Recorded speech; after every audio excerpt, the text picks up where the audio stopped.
Hi అండి, 1111 please అండి subscribe చేయండి, లైక్ ఇవ్వండి, షేర్ చేయండి. నేను సపోర్ట్ చేస్తున్నందుకు చాలా థ్యాంక్స్ అండి.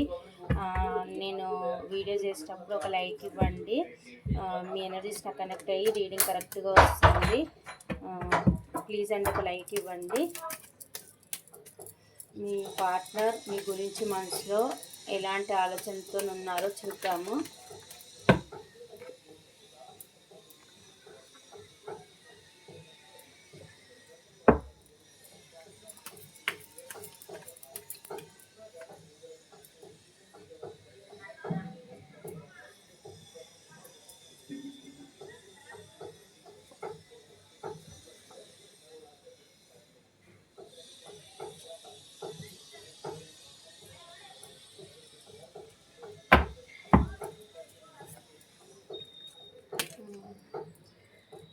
మీ పార్ట్నర్ వచ్చేసి వాళ్ళ మనసులో మీ గురించి ఏం ఆలోచిస్తున్నారంటే మీరు తనకి కరెక్ట్ పర్సన్ అని, మీరే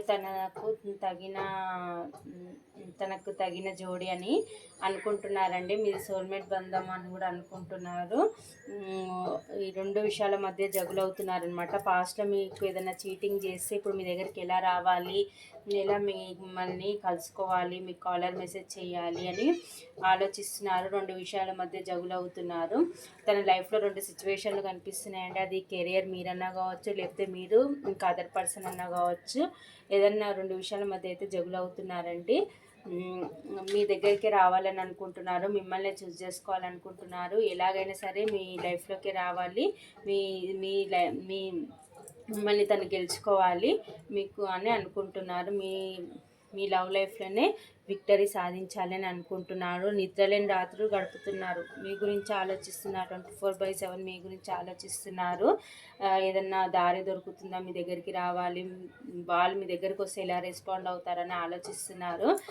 కనెక్షన్ ఎండ్ అయిపోయిందా, మీరు ఇప్పుడు మూవ్ ఆన్ అయిపోయి వెళ్ళిపోయారని కూడా అనుకుంటున్నారు. కానీ చిన్న హోప్తోనైతే ఉన్నారు. ఒక స్టేబుల్ ఆఫర్తోనైతే రావాలి అని అనుకుంటున్నారు, కానీ చాలా స్లోలీగా ఉన్నారు. పాస్ట్లో మిమ్మల్ని చీటింగ్ చేసిపోయిన దానికి ఒక్కరే ఉండి ఆలోచించుకుంటున్నారనమాట. తను ఏమేమి తప్పులు చేశారు, మిమ్మల్ని ఎలా అన్నారు, మీ ఇద్దరి మధ్య విడిపోయినప్పుడు ఎలాంటి సిచ్యువేషన్లు ఉన్నాయో అవన్నీ తలుచుకొని బాధపడుతున్నారు, రిగ్రెట్గా ఫీల్ అవుతున్నారు. తను ప్రొటెక్ట్ చేసుకుంటున్నాడు అనమాట. ఒక స్టేబుల్ ఆఫర్తోనైతే మీకు రావాలనుకుంటున్నారు. లాంగ్ టైం కమిట్మెంట్ అయితే ఇవ్వాలి అని అనుకుంటున్నారు. మీతో కలిసి మాట్లాడాలి, ఈక్వల్ గివ్ అండ్ టేక్ కావాలి, ఎలాగైనా సరే మిమ్మల్ని దక్కించుకోవాలి అని అనుకుంటున్నారు. ఇద్దరు ఓపెన్గా మాట్లాడుకోవాలి. పాస్ట్లో జరిగిందంటే మర్చిపోయి ఇప్పుడు కొత్తగా న్యూ బిగినింగ్ తీసుకోవాలి అని అనుకుంటున్నారు. మీరుంటేనే తనకి హ్యాపీనెస్ అని అనుకుంటున్నారు. ఇప్పుడు మిమ్మల్ని క్వీన్ ఆఫ్ పెంటికల్ లాగా చూస్తున్నారు. మీరు అన్ని విధాలుగా సఫిషియెంట్ ఉన్న పర్సన్ అని అనుకుంటున్నారు. మీకు ఏది లోటు లేదు, మీ లైఫ్లో అన్నీ ఉన్నాయి అని అనుకుంటున్నారు. మిమ్మల్ని ఒక రాణిలాగా చూస్తున్నారు. మీతోని ఎలాగైనా సరే ఒక ప్యాషనెట్ న్యూ బిగినింగ్ అయితే చేయాలి అని అనుకుంటున్నారు. మీరు తన లైఫ్లో ఉంటే లక్ కలిసి వస్తుందని కూడా అనుకుంటున్నారండి. డబ్బు పరంగా, లేకపోతే మీరు బాగా డబ్బున్న పర్సన్ అని కూడా అనుకోవచ్చు. మీ దగ్గరికి ఎలాగైనా సరే ఒక స్టేబుల్ ఆఫర్ తీసుకొని అయితే రావాలని అయితే అనుకుంటున్నారు. మీరే తన కరెక్ట్ అనుకుంటున్నారు. మీ కనెక్షన్ పైన ఏంజల్స్ బ్లెస్సింగ్స్ కూడా ఉన్నాయండి. ఎలాగైనా సరే మిమ్మల్ని దక్కించుకోవాలి, లవ్ లైఫ్లో విక్టరీ సాధించాలని అనుకుంటున్నారు. ఇక్కడ రాశులు వచ్చేసి వృషభ కన్య మకర రాశి, కర్కట వృశ్చిక మీనరాశి, మిథున తుల కుంభరాశి, మేష సింహ ధనుసు రాశి కనిపిస్తున్నాయండి. అన్ని రాశులు ఉన్నాయి ఇక్కడ. ఈ కనెక్షన్కి ఏంజిల్స్ గైడెన్స్ ఏందో చూద్దాము. ఇక్కడ నెంబర్స్ వచ్చేసి 2, 6, 4, 10, 7, 15, 25, 28, 22 ఈ నెంబర్స్ కనిపిస్తున్నాయండి. ఏంజిల్స్ మీ కనెక్షన్కి ఏం గైడెన్స్ ఇస్తున్నారో చూద్దాము. ఈ వీడియోస్ ఎప్పుడు మీ ముందుకు వచ్చిన ఇంకా మీకు ఏదో ఒక మెసేజ్ ఉంటుందని అర్థమండి. ఏంజిల్స్ ఇప్పుడు మా వ్యూస్ యొక్క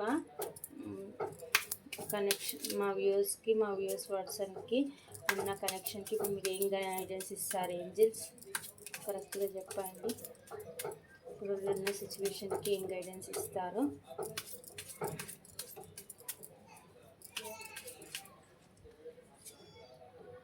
మీరు ఇది పాజిటివ్ అనుకుంటే ఎస్, మీరు ఏదైతే అనుకుంటున్నారో ఇప్పుడు నేను షఫిల్ చేసే టైంకి అది ఎస్ అని అనుకుంటున్నారు.